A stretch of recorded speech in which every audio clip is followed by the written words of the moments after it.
What is good, YouTube, Facebook? What is good? Welcome in to another show, LastWord Productions, man. You know I'm your host, Tavares Wilson. As we all know, I always get the last word. So before we get into anything, man, I want to go ahead and make sure everyone who is tuning in to the show right now is subscribed, you feel me, to the YouTube channel itself, LastWord Productions. And remember, I am on multiple platforms, whether it's TikTok, Facebook, Instagram.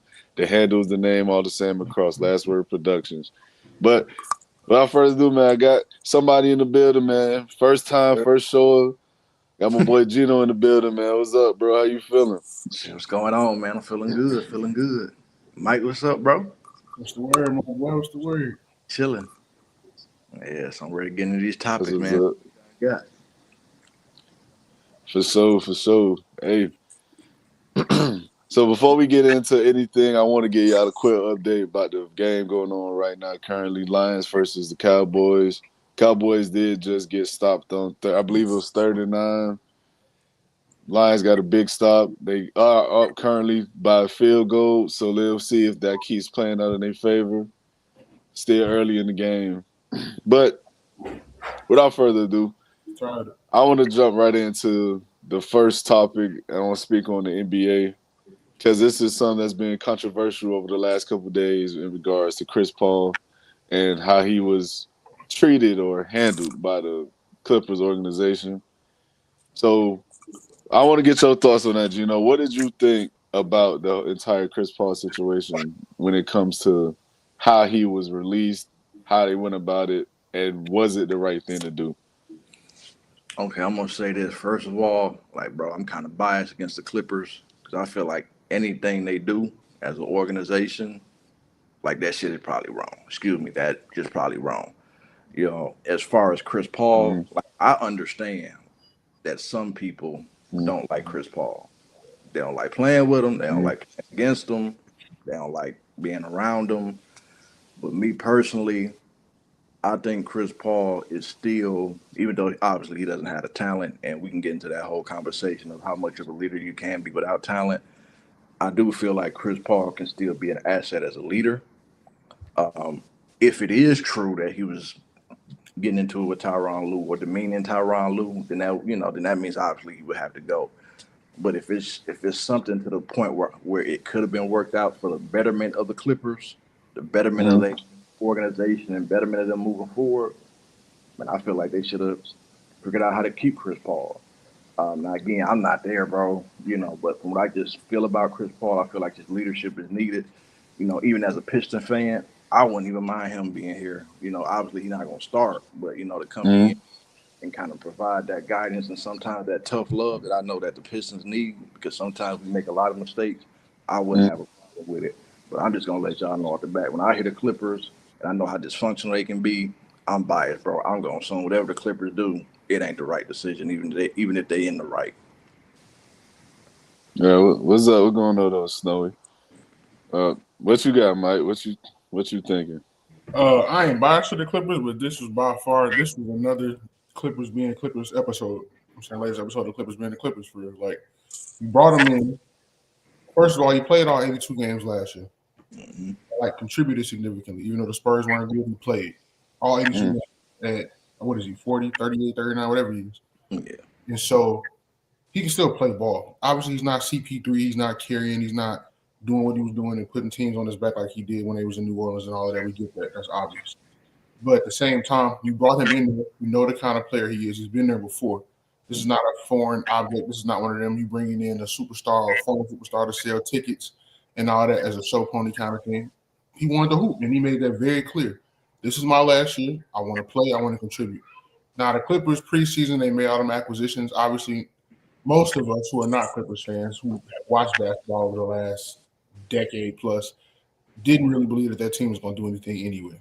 You Mm. swapped out Norman Powell for Bradley Beal, who was not healthy in Phoenix. You let Norman Powell walk, who was giving you 25 a game, was your best player last year besides James Harden, to be honest. They were really 1A and 1B. You could have swapped either one out the way they both played for the entirety of the season into the playoffs. You re-up Kawhi the year before, putting yourself in the financial hole with somebody who you know is not healthy at this point. And he's already held you hostage before that cost you Shea a bunch of picks and players that you could have built your franchise out with. If they had all the players they had from that trade alone, even if they didn't get Kawhi, like I said, he would have kept his word and went to the Lakers. At this point, he would have handicapped the Lakers because he's not healthy anyway.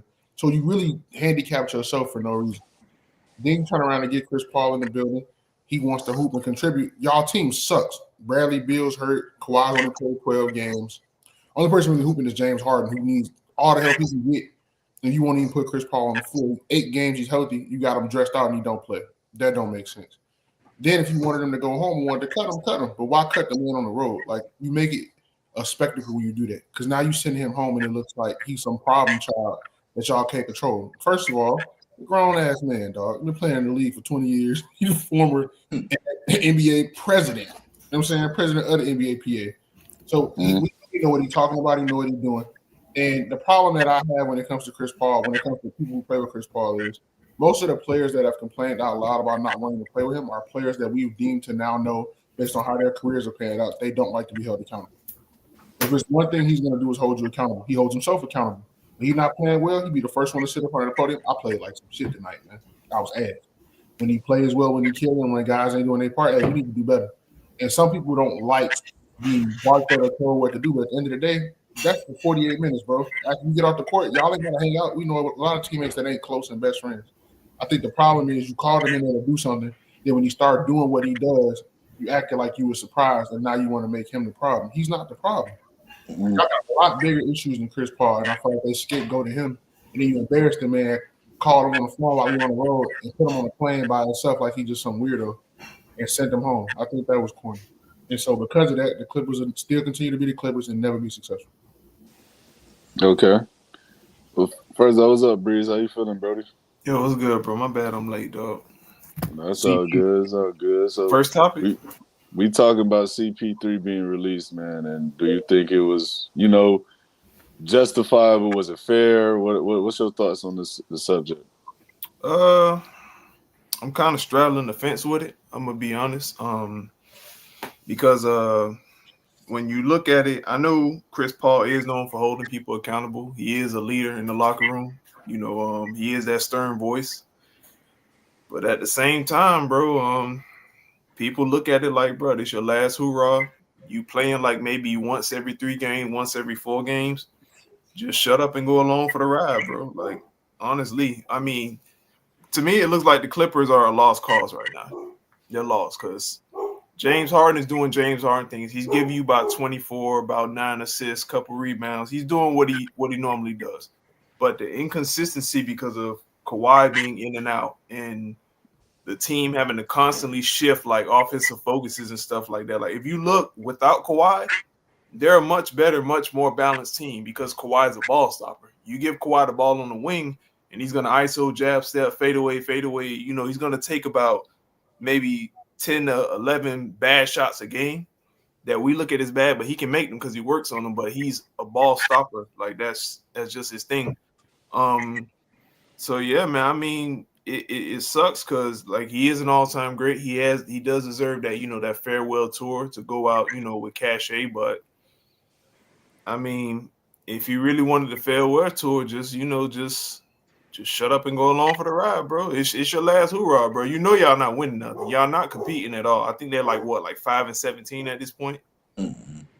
Bro, they're not going anywhere. Won last night, so they're 6-17. 6-7. My bad, Clippers. But you feel me? They're not going nowhere, so just hush and go along for the ride. You feel me? I mean, I get what you're saying. My thing is, and where I kind of have an issue with this entire Chris Paul situation is what Mike said, what he brought up, was like the fact that you released the man on the road and this happened on a stretch where, you had a road game, it was already speculation going on that him and Ty Lue had friction behind the scenes. If it was really that deep, then the move should have never been made, bro. Like these are things you should know beforehand whether or not your coach is going to mesh well with the player. Now, granted, I do believe Chris Paul should know his role because at this point in your career, bro, you've been in the league 2 decades, gang. We know you're not what you was before. So it's certain things you just have to accept because you're just simply not the guy that once was, and that's okay. Like you're not going to come in and give us 20 and 9. We know that, but you also can approach it as if that you're still that, and that's why I think a lot of that disconnect probably stem from as well because you never really heard any issues of Ty Lue having friction with players before. So it's like this isn't something that isn't known around Ty Lue. Like he's a guy that's pretty much been, yes, he's been known to be stern and hold players more accountable. Huh? Really? Really what? I mean, because I thought in Cleveland he was like a pushover. And didn't he take a retirement because he wasn't. No, he wasn't a pushover in Cleveland. He got the rep he got in Cleveland because LeBron James is who he is. That's why. Like he wasn't a guy who was going out there just a player's coach. He wasn't Doc Rivers. He wasn't giving guys days off when they just asked for them or when they felt like it was needed or giving rest days and they wasn't practicing nearly as much. Nah, that's not who Ty Lue is. And you know something now. All right now. I mean, he changed that about the Clippers. That's the reason why a lot of guys didn't really go with the new wave of what they had once Doc Rivers left. Because I mean, when you look at guys like PG at this point, Kawhi, hell, even guys like Lou Will and Montrezl Harrell when he was there, like they got away with a lot because Doc Rivers simply just didn't enforce anything. The moment Ty Lue get in the picture, guys are being held accountable for their actions. There's dudes on minute restrictions because they're showing up late to practice. I remember this happened to Pat Bev and when it happened to what's my boy name? Not rookie, but I can't remember his name right now. Huh? You talking about Terrence Mann? Terrence Mann, thank you. I could not remember his name. But these things happen because Ty Lue runs a stricter program. And the thing is, like I was just saying with Chris Paul, you can't come in moving as if that you're above that and you are who you are at this point. And I get it. He's a legend. He deserves his flowers and his respect. He's without question, he's one of the 10 best point guards this game has ever seen. There's no denying that. But you at this point, gang, you are a shell of what you used to be. You can't come in talking to people crazy and expecting to hold them accountable for actions that you can't even yourself commit to at this point. You can't do it. But do we know he can't though? He can. We know he can't, Mike. He's not because we don't know what he's asking him to do. If you're asking him to give you anything 28, if you ask him to give you 15, 20 minutes a night and possibly give you double-digit assists, he's not doing it. That's not him no more, bro. You think he can pass the ball to him? No, I don't know. It's not him. He can go out and give you that maybe once out the week. But just passing the ball, his conditioning not there no more, bro. He can't sustain that, bro. Mike, when you say passing the ball, you feel like he could start. You saying passing the ball like a starter, full game starter, or off the ball? What I'm saying is Chris Paul can still play, man. Bro. That's what he do. Like he give you 4, 5 assists, but he ain't give you no 8 to 10, bro. He ain't give you that a night. I'm not talking about points, bro. I'm talking about just assists. I'm talking about assists. So you telling me he can't pass the ball to James Harden and Kawhi Leonard? I don't think his body is sustainable enough to be doing that on a nightly basis, bro. Nah, I don't think that. I ain't even gonna lie to you, bro. The Clippers ain't built for that, bro. They not. And maybe that's the problem. But number one, bro, James Harden is not playing off the ball at this stage of his career, bro. He's a point guard right now.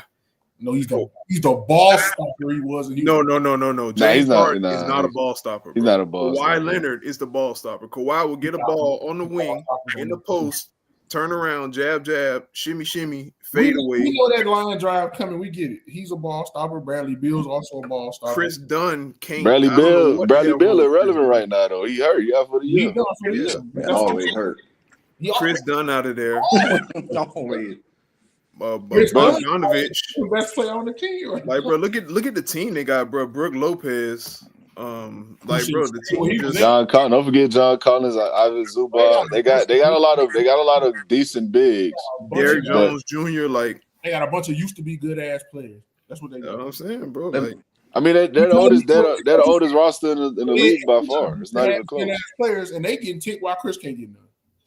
It's not that Chris can't get it, but I think if you're, but the thing is, I think if you're expecting him to go out there and be a high level playmaker at this point in his career, I think you need to lower your expectations.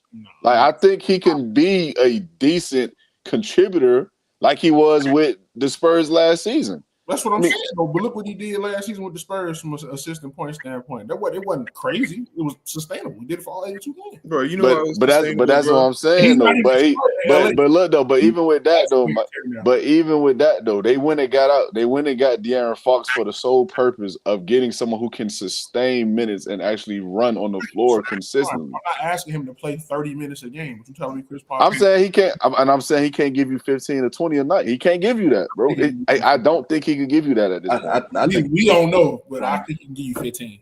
That ain't all. 15 to 20 minutes. I don't know, bro. So 5 minutes a quarter. You thinking Chris Paul can go out there and give you?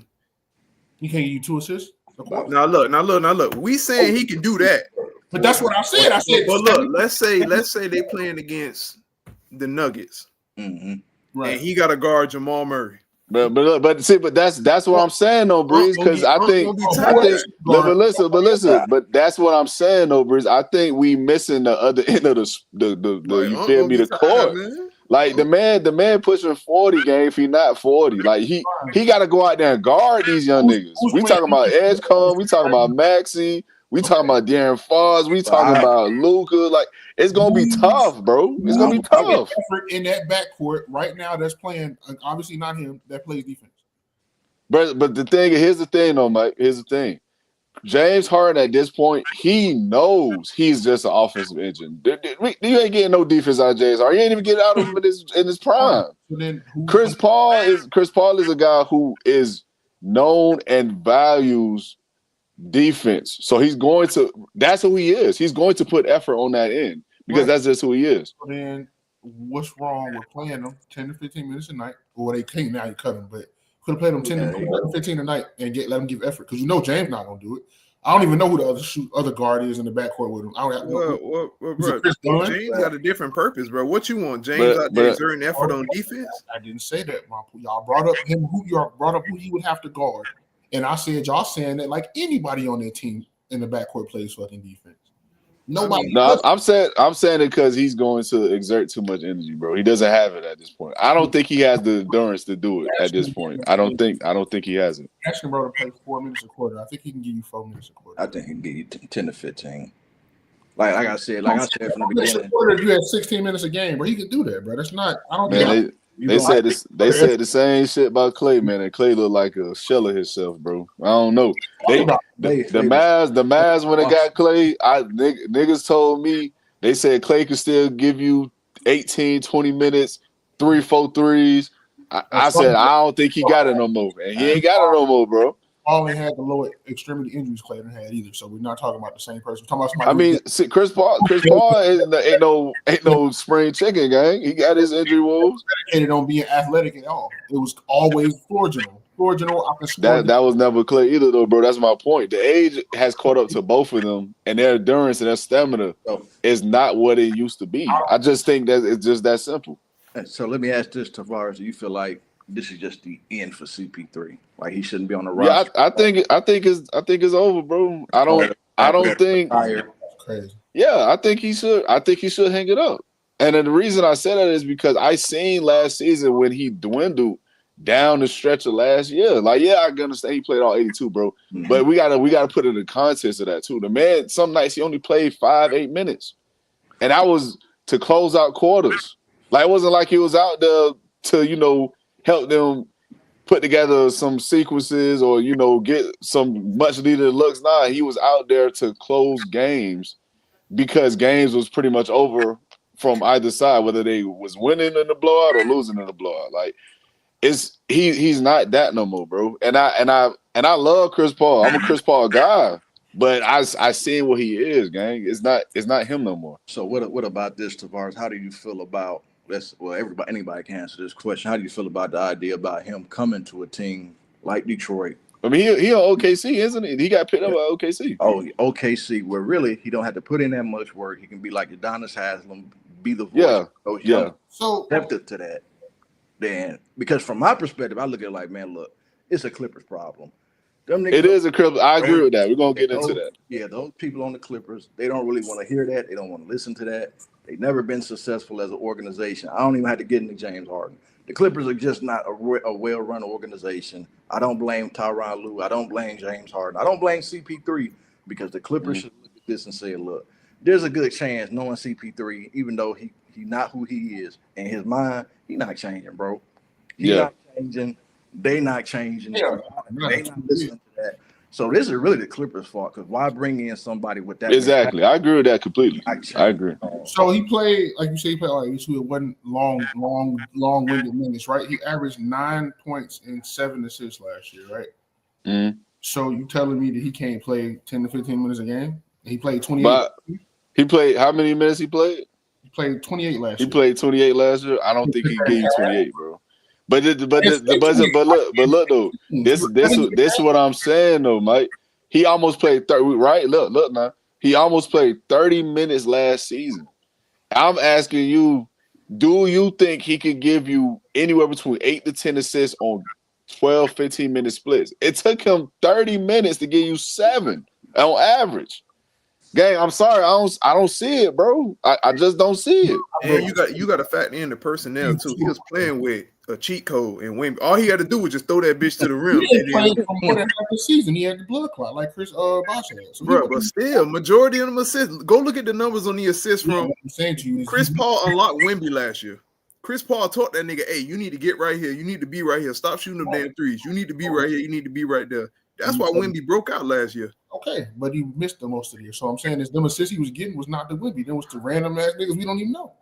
They got some talent over there, bro. Go look at the numbers, bro. They got some talent over there. Matter of fact, let me pull that up. No, yeah, I'm listening to 15 minutes a game is not crazy, bro. For a nigga that's in shape and takes care of himself. We gonna see, bro. I mean, hey, we gonna see. We gonna see. I don't know if he got it, man. But hey, it's cool. I respect the opinion. You feel me? I hope I'm wrong. But we gonna see.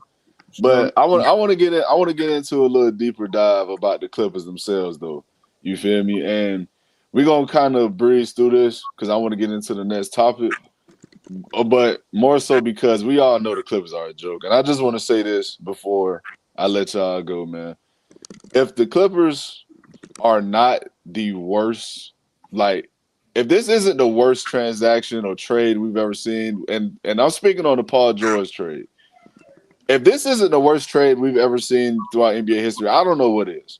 And I know a lot of people want to bring up the Brooklyn Nets trade for KG and Paul Pierce and that move and how that set that franchise back so long. And I understand completely. The difference to me, though, you traded Paul George, who was coming off the best career season he ever had. Top 3 MVP voting, first All-NBA team, All-NBA defensive. And you got punked, because that's what happened. You got punked to get him by Kawhi Leonard, who came in off of a championship season. So you had all these things going, all the billboards, the book bags, the school giveaways, the turkeys, Patrick Beverly saying LAR's now, the commercials, all this shit. And it amounted to absolutely nothing. Nothing. They had one Western Conference Finals appearance and Kawhi Leonard didn't even play in it. And it just is laughable, gang, that we are at this point where it's like they had to go pretty much makeshift a roster every season to make a terrible move look decent. Whether it was them moving off of Lou Will and Montrez and going to get Marcus Morris or them going out and moving for Zubac, you know, them trying to go make it work with Terrence Mann and Norman Powell, going to get James Harden. Like, it's like they've made so many moves to try to justify this monstrosity that they put out on the court, gang, and it's just not working. And it's, to me, like I said, to me, bro, this is the worst This might be one of the worst moves I've seen in sports history, period, let alone just the NBA. But what's y'all got, man? What's y'all thoughts? I'm gonna let you go first, Mike. What you got? No, I agree. I think it's weird too because, like you said, at the time I remember when they first got together. I was in the shop arguing niggas about PG over Kawhi. Like I was arguing that shit down for a good year and a half. Oh yeah, I remember. I was one of them niggas. I was smoking crack and everything else. I'm like, all right, whatever, cool. But then you turn around, like you just said, time to go to the conference finals. Who took him there? PG and a bunch of role players. And he was killing. And that was after the whole playoff P debacle, after everybody was pretty much clowning, bro, and everything. He carried him to that conference finals. No Kawhi in sight. I agree with you, like you said, you let Kawhi punk you into pretty much getting Paul George. Even though you knew you had made the playoffs with the nucleus you had before. You had just made the playoffs for SGA and them boys as a rookie. You had a good nucleus. So even if you didn't get to keep Kawhi, if they would have just ran it back with that nucleus one more time and then tried to add a star the next offseason or whatever, it's possible. Or maybe you get a Paul George the next offseason without having to get the whole team. It's kind of like what the Knicks did with Denver with the Melo trade. Like, yeah, you get a superstar, but look at everything you had to give up to get him. And then you get there, and then the team is depleted, like you said. So then not every year you're making makeshift teams. And I think people looked at what a player like Braun was doing. You could just throw a bunch of niggas together and he can make it work, and they thought that shit was going to pop. It ain't many players pulling that shit off, bro. Like, in the history of the game, we ain't never seen it. So it's like, you back to square one now because now you're a laughing stock. Y'all going to be trash, and you can't even benefit from being trash because OKC can get another top 5 pick because of these niggas. On top of probably winning 60 to 65 games on their own merit and possibly repeating. Now you're going to give these niggas a top 5 pick, or what they can go around and do is finesse all them picks they got off y'all. I'll be on the phone with Milwaukee right the fuck now. Y'all can have all these motherfucking picks. You can get a couple of these young fellas. Go on, send Giannis ass over here, man. And they got the access to do it. Even though they're the best team in the league, they still have the most assets to make that kind of move. And that part in itself lets you know how just shitty the Clippers are being ran. It don't matter who in charge. Yeah, for sure. For sure. We ain't even talk about. I ain't even speak on the other end of the spectrum. Like you pretty much hand build a dynasty for another franchise. You set OKC forward a decade plus and set yourself back a decade plus, essentially. Because you don't even have young talent that you can develop and lean on as young stars. You had Terrence Mann, you got rid of him. All the young dudes you had, you let Treyas go, you sent him away. You sent everybody away. And now your team is the second oldest team in the league. And y'all just not good, bro. It's back to being the laughable Clippers, bro. And it's bad. Bad. For sure. What you got, Gino? Man, I'm going to throw it to Breezo first. I know we talked about this earlier. I know you had something to say on it. Then I can go after him. I know you wait. All right. I ain't gonna lie. It all depends on how you look at it, though, bro. Because when Will said y'all could have took SGA and the crew and ran it back, right? Kawhi is a ticking time bomb, bro. We knew at that point what it was. He got arthritic this and nerve damage this, and bro, he's gonna get hurt. And you got this much of a window to make it happen. You don't have time to see what SGA gonna become. You don't know if Kawhi gonna get hurt the next game, or in the same game, or at halftime. You ain't know what was gonna happen. All you know is you got a superstar that proved if you put a competent crew around him, which he took. Pascal Siakam, who was straight out the G League, Fred VanVleet, who was undrafted, a proven Kyle Lowry, and who else?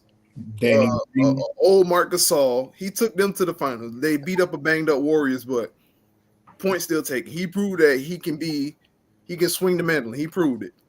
So you get him to the Clippers. You got SGA. You got all these young players, right? But it's not like Kawhi was like LeBron when it came to durability. Kawhi, bro, for what it was worth, Kawhi was missing almost 40% of every season. He'll come in the playoffs. Mm-hmm. You don't know when that, Father Time's gonna say, hey, bro, it's over. So what you do, you go all in. Like I hear people that will say, oh, them trading for CMC to the Niners was stupid because they didn't win anything. No, they had quarterbacks on basic deals. And they maximize everything to get CMC there. Now, did the injuries play a factor in it being okay, whatever? But for the most part, it was a great deal because you got to a couple Super Bowls, you just didn't win. Right? Right or wrong? Yeah, when I say running back, I mean let Kawhi leave. Like he threatened to go to the Lakers, then let him go. But bro, at that point in time, look who Kawhi was. Fresh off of Finals MVP. You know he'll walk in. You know he'll walk in 28. If he go to the Lakers with LeBron, the Clippers are going to be a laughingstock either way. Yeah, but with the injury history that we know played out, then you don't. He won't have to. He won't have to play extended minutes, bro. You got LeBron on your team. He don't play extended minutes now. He still get hurt. Bro. LeBron was the ultimate Iron Man at that time, bro. What you mean? 2019, Bron was great. I'm talking about Kawhi, bro. He wasn't playing. He never played extended minutes, bro. But that's the thing. When you got him and you got him on that huge deal, because they didn't sign him to no 1-year contract, they signed him to a big deal. So now it's like, okay, we got X amount of time to do what? Get a championship in. So what we gonna do? Y'all want this young player? Take this young player. We think we good enough to go all the way. We don't care about first round draft picks. We going all in right now. The thing is, in hindsight, though, Breeze, and this is where I give you some pushback. Is I understand exactly what you're saying because they were very much so a very talented team. You had 2 6-man of the year players. You had Pat Bev, who was an All-NBA defender. You had Kawhi. You had PG. You probably had the best wing guard defensive tandem or trio, I should say, in the league at that point. Mm-hmm. There's no denying any of that. This is the problem, though. The Clippers find ways to beat themselves because they always fuck up somewhere. Excuse my language. I gotta stop cursing because of TikTok, YouTube. But when you got Doc Rivers as your coach, game, you know there's a ceiling that's never just going to be surpassed. Doc Rivers has shown that he is always going to come up short unless the talent around him can elevate him as a coach. And that was their biggest issue with that stretch. They had a coach that didn't hold their stars to a standard of championship caliber and levels. Because let's call it what it is, bro. They got lax. They got lackadaisical. They wasn't hungry to actually win a ring. They care more about the image than they did the actual trophy going in the damn cases, bro. They didn't care about this stuff. Quick. I like how you said that, how Doc didn't hold Kawhi and all that stuff accountable, right? Mm. What happened when Greg Popovich lit that fire under Kawhi? What he did? What did he do? He has to be traded, bro. Exactly. Now, I got this dude for 4 years, injury riddled. I put all this money into him, and I'm going to do the same thing that made him leave the organization that drafted him, coddled him, babied him, basically made him what he was. Whatever, Doc can say whatever he want about Kawhi. Doc made Kawhi Leonard an MVP, Finals MVP, and a Defensive Player of the Year, bro. Like, he could feel however you want to feel about the coaching. He can feel whatever you want to feel about people criticizing him and critiquing him. But at the end of the day, the result speaks for itself, dog. I mean, I seen Pop take this man and make him into a star in this league. I seen Doc Rivers get him, and he did absolutely nothing with him. So I mean, at the end of the day, we can argue how a person makes you feel all we want. Who's giving you the result? This is a result-driven league, gang. It's a result-oriented. What have you done? It definitely is, bro. But you got to understand, I can't take a player who has X history with this problem with this and do the same thing that made him up and leave out the situation. Doc was in it. He was in a lose-lose either way. But I'm saying he didn't. But Nick Nurse wasn't no pushover according to the Raptors in the Raptors situation. Bro, think about it though, bro. If Doc getting shit right now for what he did do, right? Let's say if he lit that fire under Kawhi, as Kawhi said, you know what, fuck it, trade me, and I'm gonna hold out. They would have gave him shit then. Who, Kawhi? They would have gave it to him. They would have given it to him. The same way they give Doc shit for what? Fucking up with Tim Duncan, right? The same for saying, yo, you can't have your wife on the plane. So Tim Duncan didn't go to the Magic, remember? That's fine. We talking about look at the time that happened. Bro, but still, we come on, bro. Like just time out. So you don't do it for Tim Duncan, the greatest power forward of all time, but you have bent it for Kawhi, who you know got bulky knees and going to. I'm just saying though, bro. Well, I get it, man. I'm gonna let it was a lose. Let Gino get into the discussion, bro. We're gonna move off after this, bro. Okay, I'm gonna make this quick. How I look at it, man. I don't have a problem with them getting Kawhi. I don't have a problem with them getting PG by itself. My belief is this with bad organizations. Bad organizations don't just pay for players; they pay also for desperation. I personally feel Like, I would not have given up all that for Paul George. Would I get Paul George? Of course, I don't really think Paul George is the dude you get anyway. But would I get him in the Clippers situation? Of course. I feel like the Clippers was so desperate to the point they didn't even try to hide their hand. I understand what you're saying, Breeze. Over it's like you got to do something now. There's no choice. But I feel like not only is that a byproduct of Kawhi, that's just a byproduct of desperate organization. And I know that from the Lions being desperate at times. One of the best things that I can say about the Lions, even though we kind of struggling right now, is that there has been this shift in being desperate.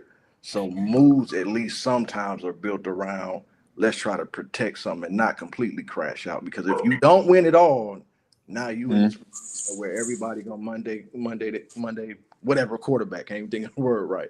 So when I just look at the Clippers Yeah, and that, Monday and quarterback. so when I look at the Clippers situation, man, I just feel like they just paid too much. I don't have a problem getting Kawhi. I don't have a problem getting Paul George. I just feel like all the picks that they gave up for Paul George, like they were getting LeBron James, that's the issue that I have. But then on the flip side, you got to give credit to Oklahoma City because great organizations make people pay for desperation. So Oklahoma City did their job. Clippers didn't. It didn't work out in the end. It's going to be on the Clippers to figure it out because what's done is done at this point. So Right. I agree with that completely, wholeheartedly. It's a reason why bad organizations stay bad organizations, and that's definitely one of the reasons. Hey, before we head on though, y'all think Kawhi and SGA would have worked together?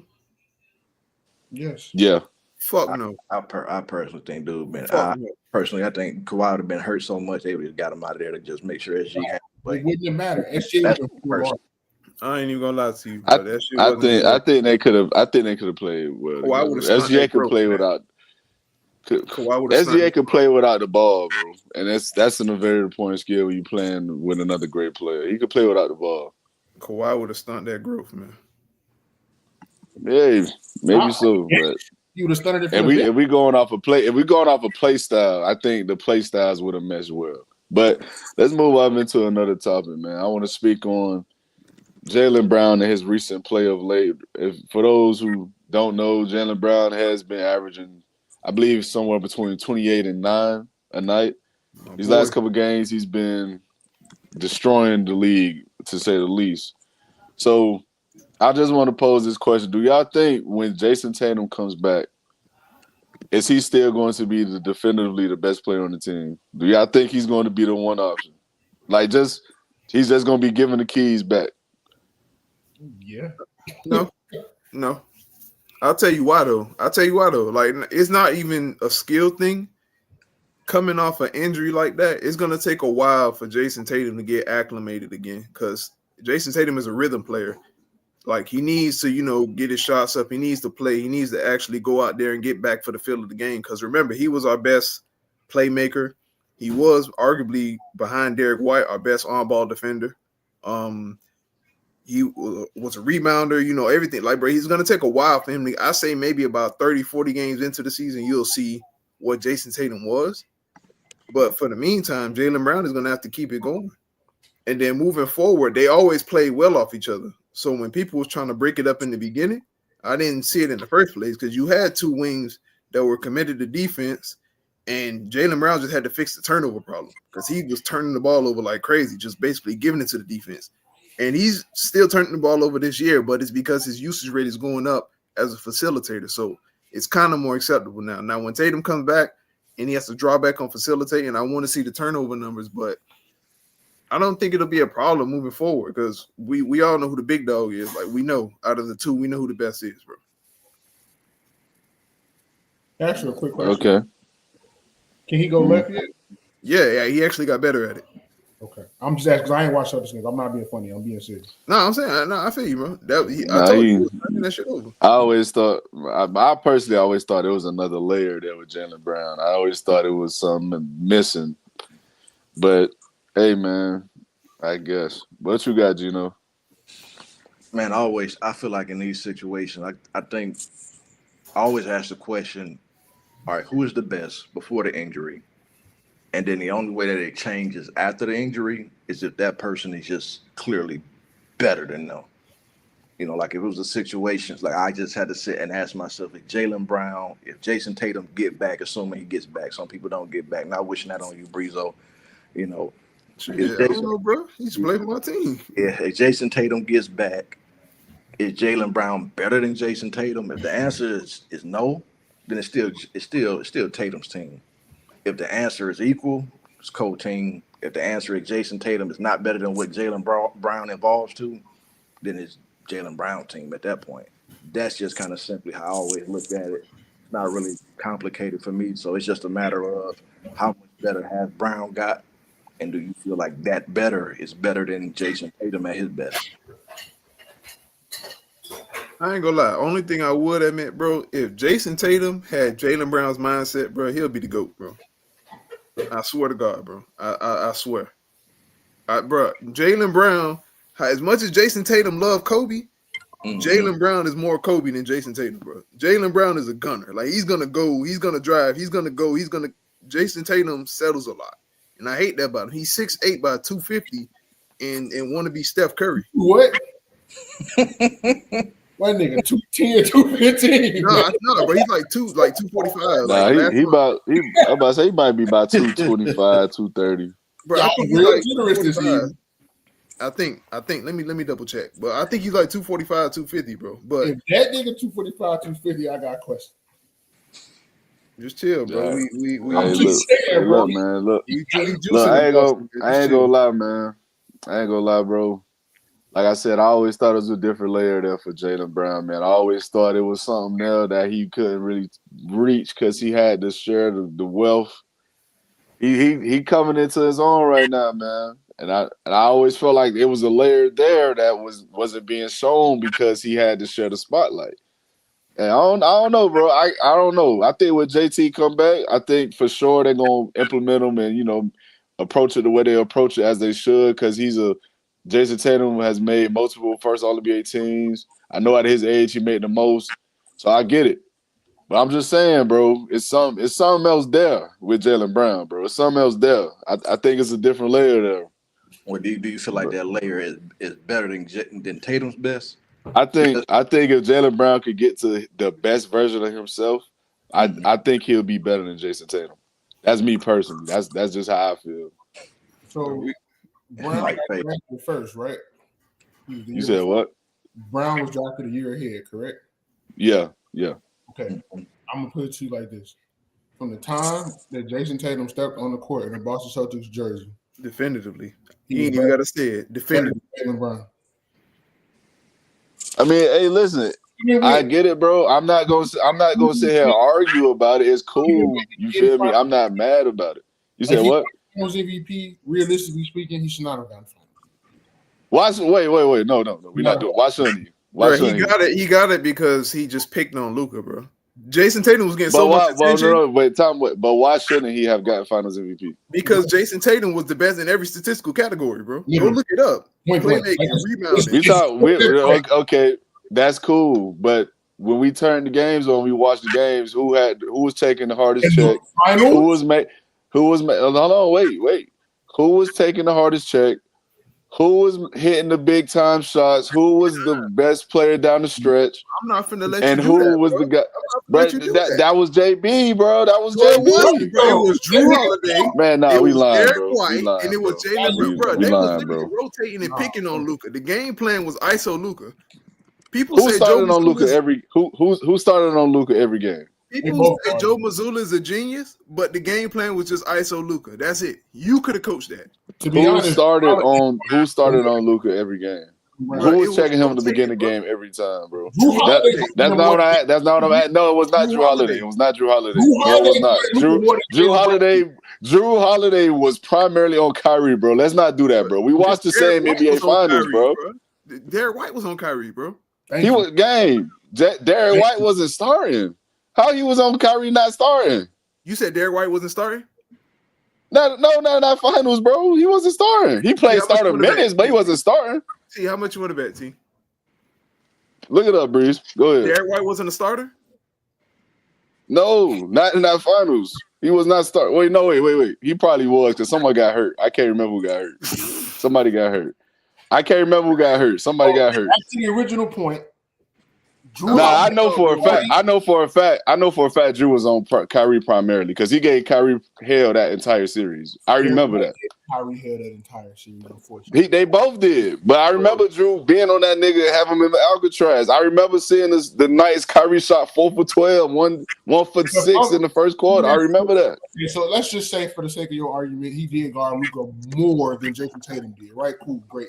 My question to you is, if I'm better in all statistical categories across the motherfucking board, how do you then win Finals MVP over me? We're both two-way players. We both play defense at a high level. So it's not like Jason Tatum don't play defense. They're both two really good wing defenders, two-way players.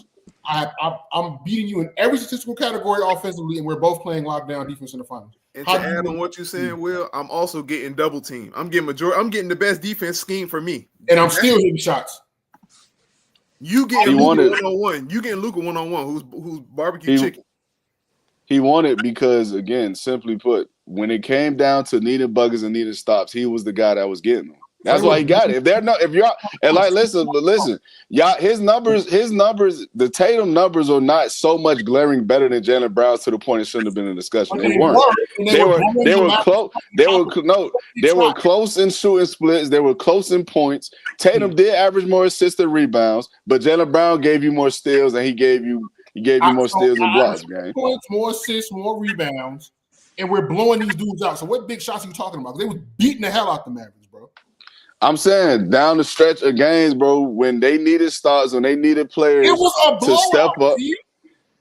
It's game. Again, it's blowouts because down the stretch of these games, I'm not saying down the stretch in the clutch. That's not what I'm saying, Mike. I'm saying down the stretch of these games. You said what? There's no down the stretches when the games are close or close enough to come like man. All right, let me change the verbiage since that's the. All right, look. I'm gonna change the verbiage since that's the problem. When they were playing these games, and when they was in these games, they was trying to stop momentum from the Mavs. When they got on these runs or whatever they did, who was the niggas stepping in front of the other team's best player and getting the stops consistently? That was JB. He was also the same one. That came in with the Eastern Conference Finals MVP, who, when Jason Tatum wasn't playing that well against the Pacers, he was also the same one that was played consistently throughout those playoffs. Those things matter when you talk about who's been the best player on a championship run. Those things matter. MVP is the NBA. So T, let me ask you, T. Separate series for a reason. Let me ask you, T. Okay, bro. This is the same thing. Like I want to harp on what game this was. I think it was the national championship. I think it was people were saying Jeremiah Smith ain't show up because he had I think it was 6 catches for 86 yards and a touchdown. They were like, oh, number one option. This nigga's getting double, triple team, bracketed. All this. But I'm not saying I didn't say Jason Tatum ain't showed up. I said Jaylen Brown played better. That's what I said. How can you say that when you're schemed to get taken out of the game? If you're schemed to get taken out of the game, but hold on, talking about wait, y'all can't have it both ways, man. Y'all can't sit here and say the nigga is. You just sat up here and said if he had Kobe mentality, JB mentality, he'll be the GOAT. You just sat up here and said the man is a top player in the league. He'll come back and automatically be. But look though, Breeze, we can't say that and then turn around and make excuses for him getting certain looks and why he's not being as aggressive or why he's not winning Finals MVPs. We can't say that. If you believe he's that, I expect that from him. I don't care if he's getting double. Every superstar in the league is seeing double teams every night, gang. We're not going to make that excuse for him. Not an excuse. We're saying that he saw the doubles and still put up better numbers. That's what we're trying to get you to understand. But what I'm saying, again, the numbers are not so much better to the point where y'all saying that he clearly was just a better player. He was not. The numbers are similar. I could get it. I could get it if a nigga averaged 30 and JB averaged 20. I could get that. The numbers are damn near identical. They're 1 point. We're talking about 1-2 points off. You're seeing one-on-one coverage. I'm seeing double and triple coverage at sometimes, and I put up better numbers than you, even if they're close. I'm seeing 2 niggas every time I touch the rock. You're seeing solo niggas every time you touch the rock, and I still put up better numbers than you. And we're both elite defensively. How are you winning Finals MVP over me?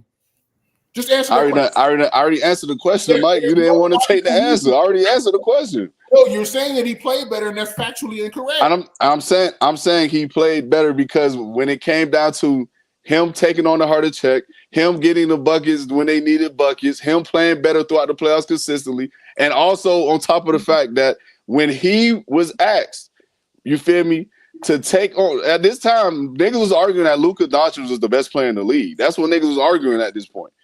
They didn't ask Tatum to take the assignment consistently. They asked Jaylen Brown, and Jaylen Brown also put up 27 a game. I'm saying those things matter. Now you may not care for it. You may think that's irrelevant, but I'm saying that's why he won the Finals MVP, because he not only put up damn near 30 a night, but he had the hardest check on the court. Those things matter. All right, so Gino, let me ask you something, Gino, real quick. You a Pistons fan, right? When y'all beat the Lakers, right? Who you think really deserved that MVP? Ben Wallace or Chauncey? I'm gonna say Ben. Thank you. The only reason I'm saying Ben was stuck one on. Ben played one on, even though Shaq had 30. Ben playing one-on-one allowed us to just suffocate Kobe. If it wasn't for Ben, Shaq would have had 55 and 22. Or we'd have had to double, which would have had everybody else go crazy.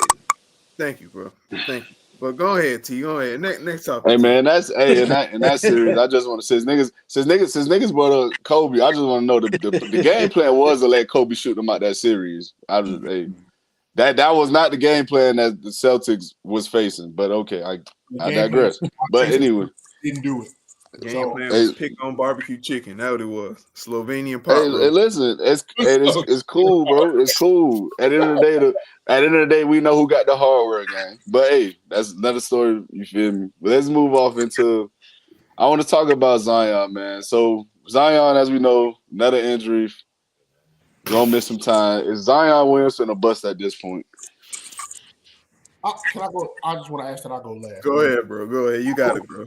No, I want to go last on purpose. Y'all go ahead. Go ahead, Breezo. When he plays, he ball, but he rarely play. So bust. Go ahead, Gino. You got it.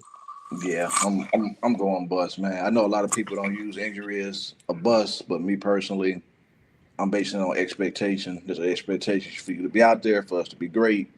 If you can't get out there, I'm disappointed. I know on my team that would constitute as you being a bust, and you got to leave my team. All right, what you got, Will? All right, man. Mike. This is what we did, right? We had this conversation earlier before the season started.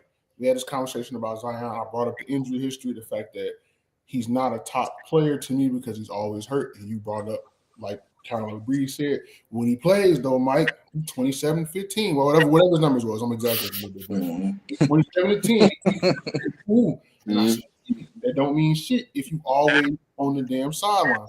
I said they got drafted at the same time, him and Ja. Ja overtook him as the best player in that class, and if not for Ja's off-court wannabe thug mentality, he would be the face of the league right now. He was on that trajectory. They had put him in perfect position, play-wise, Nike-wise, sponsorship-wise. He was next in line. Even before we start talking about other dudes that have now come up and kind of overtaken him for that title. It was supposed to be Zion. He was supposed to be the next LeBron James, even though we know nobody can be the next LeBron. But from a freak athlete perspective, he was the next athletic LeBron-type phenom. We hadn't seen anybody jump like that or do those things since we saw Bron in high school type shit. Right? Cool. I mentioned the fact that bro is never healthy, and then it was, well, he's been hurt, blah, blah, blah. Can't hold injuries against him. The fuck you can't. Every single year. And now he done lost weight, so we can't even say it's because he's fat no more. Every single year, bro, it's the same thing, bro. It's a hamstring. It's a quad. It's an ankle. It's a wrist. I've never seen somebody who just like, we talk about how Derrick Rose unfortunately busted his knees up and then, had to do that. We talk about how it was a Ferrari engine in a Toyota, whatever you want to call it, and how hard he used to jump off too and all of that. We get all of that. Zion be running and jogging, waddling up and down the court and pull up lane, bro. It be non-contact shit. He get a rebound, he outlet. You like, what the fuck is Zion? He back behind the court holding his calf. He outlet the ball. He dunk. We get a really dunk. We go to timeout. We come back from timeout. He's sitting on the bench. You wondering where yet? Zion Williams is being checked for an injury on the ailment. It's like every time you turn around, bro, there's something wrong with this nigga. And at some point, bro, we gotta just cut it as a loss. He's a bust. If I was New Orleans, I wouldn't have gave him the extension. Period. When he was doing all that extra shit and he was, I don't even know when he was going to be here, I would have traded his ass right then and there got whatever I could have got for him and let him be somebody else's problem because he's not helping you win games. He's really not helping you sell tickets because nobody's coming to the games. They know his ass not playing. I don't want to see what outfits you wearing, nigga. I want you on the court. And if you're not going to do that, there's no point in me paying for these season tickets to be in New Orleans.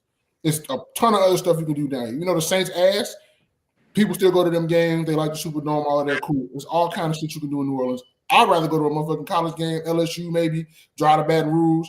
I'd rather go watch Tulane play fucking football than to sit in the stadium and watch the Pelicans play, bro. He's a bust. And he's probably one of the biggest busts considering expectations and what his talent mandated he should be versus the effort and bullshit that he's put on the floor and what we've seen as far as his inability to get in shape, his lack of accountability for taking his own health and physical well-being serious to the point that now you're in your mid-20s and these injuries have plagued you so bad that you're already at the point where you're entering Kawhi territory in this regard.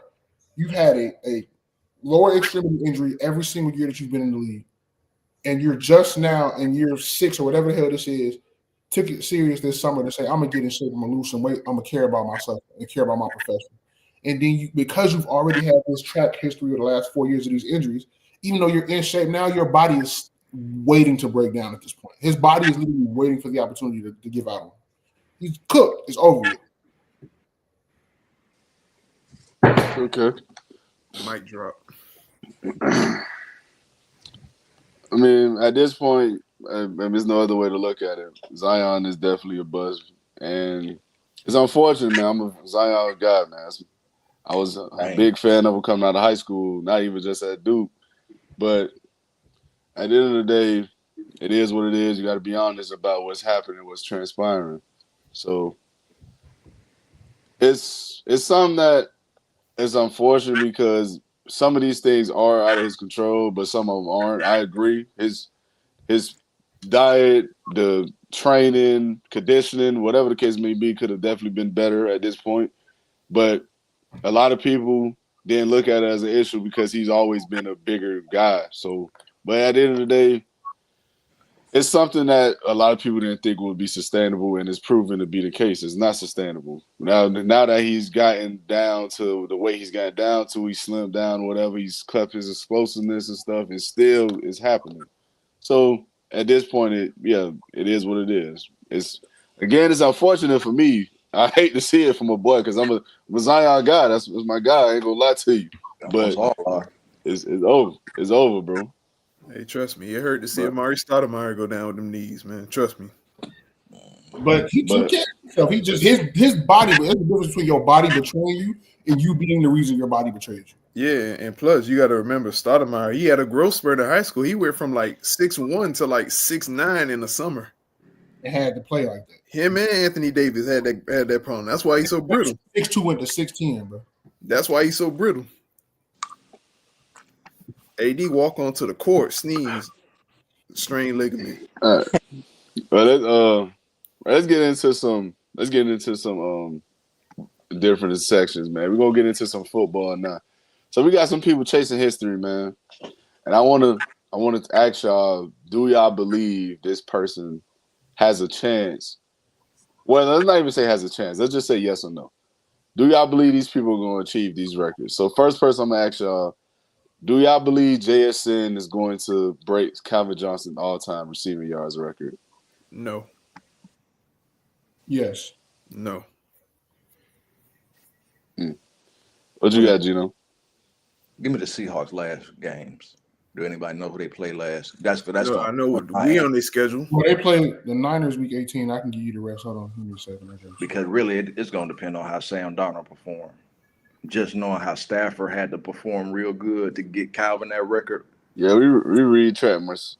We read chat. So they got Falcons Sunday. Falcons. And then let's see who else they got. Falcons they still a top 5 pass defense, right? I don't think so. They got Falcons, Seahawks, Rams, Panthers, and then Niners. Bro, how the Seahawks got the Seahawks, bro? I didn't say that. I said Rams. You said Falcons, Seahawks. Bro. No, you did say Seahawks. Falcons, Rams, Panthers, Niners. Bro, you said Falcons, Seahawks. I said Falcons, Colts, Rams, Seahawks, Niners. How the Seahawks got the Seahawks? Falcons, Colts, Rams, Seahawks. Yeah. You did say you are saying Seahawks, bro. I'm gonna say he barely missed it only because I feel like Sam Darnold's gonna have a problem with the Rams again and the 49ers. And they play y'all Breezo? Yeah, they play us. But so if Sauce hurt, is Sauce playing or no? Man, I don't even know, bro. So Sauce don't play, he can get off that game. They might But- say we can get But off. we still got Mooney. That's fine. Mooney's not. So I I'm just looking my face as somebody that had Mooney for the last 3 years. His footwork is not meant for that. yeah, He does not want those problems. Let me go get switch. The Rams secondary is not that good, but that pass rush is serious. yeah, see, that's a problem. I don't think J.C. Horn can cover him one-on-one, but they're gonna try it. And then we don't have a great number one DB. But J.C. Horn can play, boy. I ain't gonna lie to you. I don't think he can cover him one-on-one for four quarters though. And then we got Lenore, who's a dog. I don't think he's meant for that particular matchup. Yeah, and see, for me, Mike, it's not even JSN. I'm thinking about Sam Darnold. Like, No, you're right. Again, when Calvin did it, Stafford was just so in. Even though we were losing, Stafford was still so in sync with him. Yeah, he was. You know, I just feel like Sam Darnold gonna have 2 or 3 more stinkers at some point, and that's just gonna hurt JSN. Oh yeah, Sam. And bro, if we're gonna be real, bro, all it takes is a defensive coordinator to say, you know what, I'm not gonna let JSN go from 150 on me. I think if he get it, like let's say he get it before like week 17, he could break it. The Panthers gonna double his ass for sure. Like, bro, like What really, y'all- bro, like What y'all think about Shador? Like, bro, we're watching games, bro, and people were just letting JSN single coverage just up and down the field. Deal, bro. But the thing is, what he's doing right now is a lot similar to what Cooper Kupp was doing on his Triple Crown year. Like he's playing a lot of in the slot. He's not really playing on that boundary against the team's best corners. He's doing a lot of inside seams, inside, outside wheels. He's getting in positions of opportunity. And that's not me knocking him at all. I think JSN could play, but he definitely has an optimistic road ahead of him, I believe, because of the way the offense is called for him and is dedicated for him. Like, bro, what's that thing about Shador? Some coordinator's gonna say, bro, he's not getting 150 on me. Bracket him, double him. Somebody's gonna say it. Who's the coordinator that's left on this schedule that'll do it? Hopefully Lou Amaruno. Hopefully, because I know if it comes down to the last game, I know Robert Sala's gonna double him. He's not going for that. But the Panthers DC, I don't know him like that, so I don't know what he's gonna do. The Rams DC, the Panthers defense actually has been playing well this year. They're not good. I'm talking about the mentality to just say, because some defensive coordinators get prideful. Like, I'm calling this defense. He not beating my defense versus saying, I'm just gonna double you. We're not even gonna deal with you today. And that could happen. That could get in the way. But let me ask you this, Mike. Do I need to double JSN or do I need to just pressure Sam Darnold? You might have to. It depends, because their O-line is not bad. They can't run the ball, but their pass protection is actually really solid. So it just depends. If you heat Sam up, you're right. If you can get to him, cool. Which is why I think some of these teams might take that for granted. Like the Rams front four, the Panthers front four with Derek Brown in the middle. Some of these teams might feel like, well, my front four get pressure, I'm good. By the time you decide to double him, he could already be over 100 or 120 by halftime for you, depending on how it goes. So it just depends. Because let's be real, bro. If you take away Sam first read, he is abysmal, bro. He is awful. What he's been doing this shit has been working, though, even though I don't know why teams aren't seeing it. He's faking as if his first read is somewhere else. We already know his first read is JSN. But he's intentionally looking off this read as if he's really thinking about going there. He ain't thinking about throwing this dude the ball. Bro, did you see this way? You remember last year what the Rams did to him, right? With the Vikings? Bro, the Rams literally just said, you know what? You got Jettas and Edison. We're going to play single coverage, but we're going to play off them because we know you like to throw the ball deep. We know you like to hold the ball. And Sam got sacked like, what, 9 times? Mm-hmm. Yeah. Sam got demolished in the part. So much they ran him out of Minnesota, bro. They didn't even want him back. They thought JJ McCarthy was going to be the answer.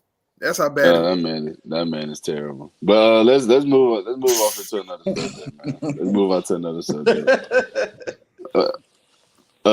So another person chasing history, man. We got Jonathan Taylor. He's right now sitting at. It's not. It's not. Hey, and I love my boys. I love my squad. Let's go Colts, but it's not happening, bro. It's not. How many touchdowns he got right now? It's like 16, 15, 16. He got 18 right now. Oh, for real? We need 10? Yeah, he got 18. Right. It's not happening, bro. Because he got 3 passes. He got 3 receiving touchdowns. He got 15 rushing touchdowns. The record's like The record's 27. The record's 27. He'll need 28 to break it. So he needs 10 more touchdowns in 5 games, including Sunday? Yeah. I don't even want that to happen because, bro, the amount of punishment is going to put on him, he's going to be limping into the playoffs, bro. It depends, bro, how he get him. If he get him receiving or half receiving, half rushing, he okay. Bro, he's a bell cow, bro. He's gonna have to get 30 touches a game, bro. Literally. Man, bro. Listen, look who my running back is. I understand the touch quantity. I don't even want that, bro. Just go ahead and get you about 3-4 more in the season, bro, and let's focus on the playoffs, bro. I do want my dog CMC to go for 1,000, 1K again. It ain't never been done twice though. That was the next person I was just about to ask you about. What we think about CMC? Y'all think he gonna get the 1K again? I do. It's gonna happen, bro. Yeah, got to. He's literally their best threat. Honestly, yeah. Kittle's still a dog, but Kittle's more. He's more important in the run blocking game, bro. He's more important, like in playoff games. We got to slow down and got to take shorter throws, and he can get yak or whatever the case is. But our best player is Christian McCaffrey for sure, by far. And I'm glad my dog back on. Told me I was on heroin when I said he was gonna get back on top. Niggas looked at me like I was crazy. He watched all the other shit. He's not watching. Nah, but his skill was never a question. It was just health. Yeah. All right. So the last person chasing history, we all know, man. What y'all think Miles gonna do, bro? Miles finna fall off the face of the earth. Miles finna do what? Miles ain't getting no. I ain't gonna lie, that record about good as broke, gang. I ain't gonna lie. Out of there, buddy. That record good as broke. Break it. That boy on a mission right now. If you listen, did you see the shit? Did you see the shit he hit Trent Williams with? He Euro stepped that nigga bunny hop, bro. That man sick. What Miles Garrett is 6'6", 300 pounds, moving like that. Yeah, that nigga bunny hop. He did good the whole game except that one play. And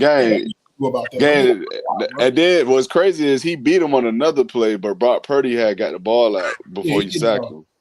So it's like, bro, man, I ain't gonna lie, bro.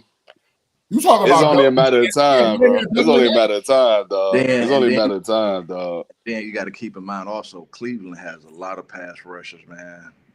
And so, a lot of times I talk about, man, like when you got also kind of good help around you. Yeah, Mason Graham been playing well as a rookie too. You can try to avoid Myles Garrett, but sometimes you have to go with Myles Garrett. I'm gonna run. I ain't gonna lie. If I'm the team, he got the record. Like let's say he got 22. Yeah. Play me there next week. Nigga, I'm running the ball on purpose. I might pass 3 damn times. I'm running the fuck out the ball. You gonna be pissed off. You got a boring day. I'm a 2 clock and run the rock, bro. I sure don't care if we win. You just not getting on. That, like I said, boy, that record is only a matter of game. He might have that the next 2 games.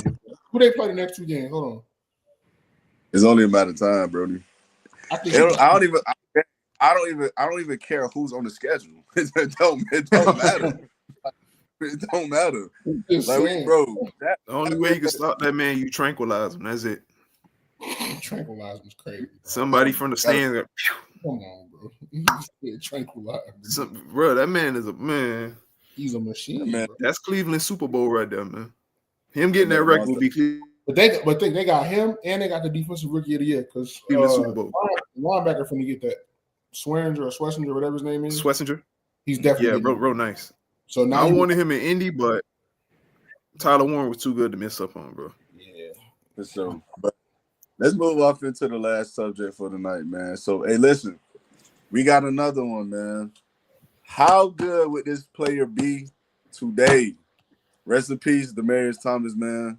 We got him on the board. Let's see what we got to stop him at, man. Hey, first level, we got Ladd McConkey. DT. Level 2. Why you laughing, Breeze? Level 1 always a decent, like an average. Yeah, bro, that was disrespectful. But go ahead, bro. Go ahead, man. Level 1. Hey, don't talk like Ladd not decent. Ladd decent. Come on, bro. Come on. Bro. Next, go ahead, bro. Go ahead. All right. Next level. I got level 2. I got Chris Olave. DT. I'm saying it's level 2, Breeze. It's level 2. Breeze. Like we ain't did it before, bro. Like he don't know. Bro, Level like 2. damn, bro. Like 5 levels, bro. That's only 2, bro. Next. And listen, we're gonna step up in brackets now. We're gonna see what y'all really feel about DT. Next level 3. I got Devontae Adams. Are we talking peak We or talking right today, now? Both of today, them at their peak. today. Today, right now. Yes. Old ass Devontae Adams. Yeah, because right now Devontae Adams is Jalen Hurts in it right now. He just yeah. Bro, it's so bad, bro. soon as that boy get goal line, hey, I ain't gonna lie. boy. Picking up for all them TDs he didn't That boy get. said, don't forget your boy Kyrie. Get to the one stop, Matt. You know what to do. Dump it off. So what we got? Who you going with? And DT, DT, man. man. If it's him today, yeah. That ain't... DT? Okay. All right. Level 4. I got Puka Nacua, DT, Devontae Adams' teammate. Both physical specimens. Puka Nacua hurt again, ain't He wasn't. He hurt. I ain't see that. Yeah, I'm only gonna go. I ain't gonna lie. If I ever needed a reason to take DT, just look at that catch from Tebow against the Steelers. That's it. I'm going DT. That's it. I'll take I say Puka been arguably the best receiver in the league this year, gang. But I'm going DT. Huh? He's been arguably. I said arguably. I say He missed like 4-5 games. That argument been over. He's top 3. Top 3 receiver. Missed Christian McCaffrey been better. Hey man, you can say numbers. But hey, go ahead. You say y'all going DT? Yeah, we going with DT. Yeah. I'm only going because Puka be injured. That's really it. Yeah. Maybe Pikachu will be all right. I'm just, if y'all talking, I thought we were going, ability, but hey, I guess. Yeah, right now, the nigga, it just came back from being hurt again. So, Okay. So, level 5. Jamar Chase. We got Jamar Chase, bro. I'm about to say, please don't say Jettas right now, because I know. I'm about to say, bro, don't say Jettas right now, because Jettas in hell right now, man. So it's gonna be Jamar for me. It's Jamar Chase for sure. Yeah, it's Jamar, man. Yes. I knew it was gonna be Jamar Chase. Hey, man, best right Chase. That's the best in the league this year.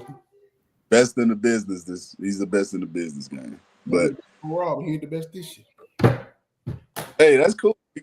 JSN could have the 1 year, bro. We talking about who better. Start with 1 year, brother. That's how I start. Then it just go from there.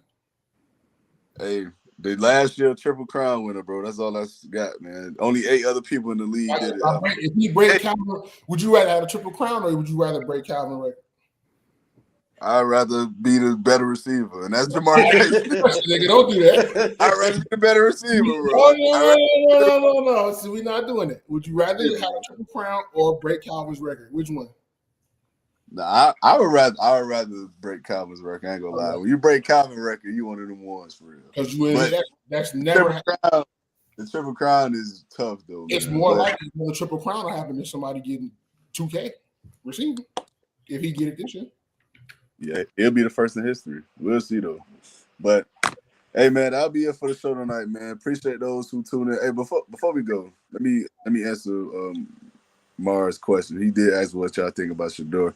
I'm a Shedeur guy. You feel me? I think Shedeur was the best quarterback in this draft class. I don't think it's going to pan out with the Browns because I just think Kevin Stefanski's a double agent at this point. I don't think he wants Shedeur Sanders to succeed. So if Shedeur can go to another organization or if Stefanski can get fired and they bring in someone who actually believes in him, I think that will come to fruition. But hey, we're gonna see.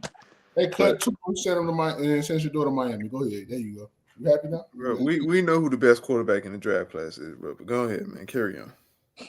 Hey, man, if you hey, you know what it is, man. We don't know that. We don't know about none of these boys right now. One of them get concussions every play. The other one just inhale. That's the Dart went to a situation where niggas actually believed in him. Kevin Stefanski and the Browns are actively working against Shedeur Sanders. Hey, Gino, here you go. The Illuminati I don't care what you talking about. I don't care what The Illuminati. He just ain't say all that, bro. Oh, listen, They don't like see it. We all see it, bro. That's not Man, me. bro, it's terrible. It's terrible, bro. Jerry Jeudy make a bonehead play. See, Stefanski got in that man's ear and told him, Jerry Jeudy just I'm not talking about Jerry Judy's just ass. He's always been the one he's supposed to be. He's never been that guy. All season, my boy went in first team reps.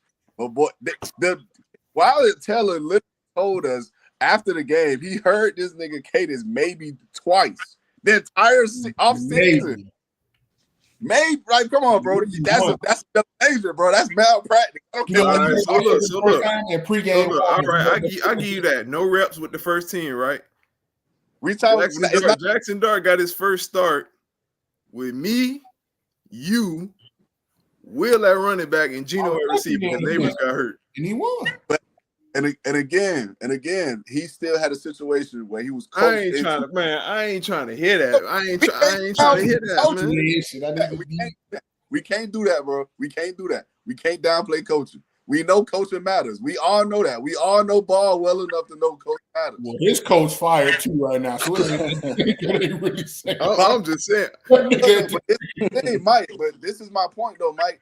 No one was trying to actively not get him on the field. That's I agree. I get that. No, I don't disagree. They was going out there to make sure not see the field. They was doing that. I remember. I'm just saying. You remember that?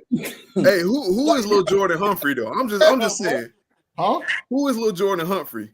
Because Jackson Dart made him look like Megatron. That nigga made himself look like that one game against the Eagles. Then he went right and what happened? Where he at now? Back on the practice squad. No, he back on the active roster because what's his name got hurt. Now he back. Theo Johnson was looking like Gronk for one game. Listen, who fault is that? For one game. They smell eagle pigeon. That's why they was on this. But Quinshawn Junkins out there, he out there, he going crazy. Yeah, but he also getting stuff now because everybody playing around. You keep putting niggas in. Njoku's still a beast.